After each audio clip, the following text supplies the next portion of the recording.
যতটা ছোট, মুফাসসিরগণ বলেন আল্লাহর কুরসির তুলনায় সপ্ত আকাশ এবং জমিন তার চেয়ে বেশি ছোট। আর ওখানে আমরা আছি, তাহলে আমার রবের পা রাখার জায়গাটা সপ্ত আকাশ এবং জমিনের চেয়ে বড়।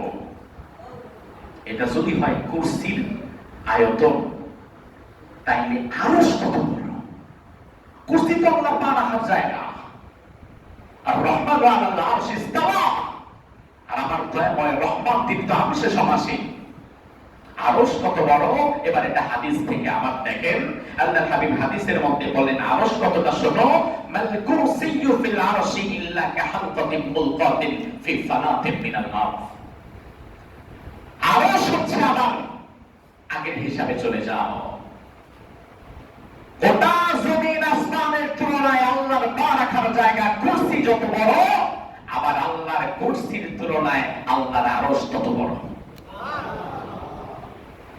রাসূল বলেন আমার কুরসিকে যদি তুমি একটা আংটি ধরো, আর ওই আংটি যদি সাহারা মরুভূমির মধ্যে ফেলে দেওয়া হয়, ৯২ লাখ বর্গ কিলোমিটারের সাহারা মরুভূমির মধ্যে আংটিটি যতটা ছোট হবে, আল্লাহর কুরসিটা আল্লাহর আরশের তুলনায় ঠিক ততটাই ছোট হবে। তাহলে সেই আরশে আছেন কে? আল্লাহ। কিন্তু রহমান আরশে সমাসীন হলেও তার ক্ষমতা সর্বত্র আছে না নাই? ওয়া হুয়া মাআকুম আইনামা কুনতুম, তুমি যেখানেই যাচ্ছ সেখানে আল্লাহ তাআলা তোমাকে দেখে রাখছেন। তার ক্ষমতা সব কিছুকে পরিবেষ্টন করে আছে, দুনিয়ার কোনো কিছু তার ক্ষমতার বাহিরে না। এজন্যই আল্লাহ রাব্বুল আলামিন কোরআনের মধ্যে বললেন দুনিয়ার মানুষ আমার সম্পর্কে তো ভাবতেই পারবে না, আমার সম্পর্কে ভাবার মতো জ্ঞান আমি ওদের দেই নাই। ও ভাই আমার, মুফাসসিরগণ বলেন আয়াতুল কুরসির আল কুরসিয়্যু মাওদিউ কদামাইন, কুরসি আল্লাহ তাআলার পা রাখার জায়গা।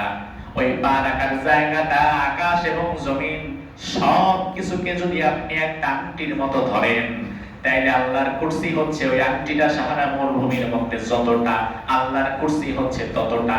তাইলে কুরসি যদি এত বড় হয়, আরশ আরো কত হাজার গুণ বড়, কত লক্ষ গুণ বড়, সেই আরশে আমার মহান আল্লাহ তাআলা আছেন।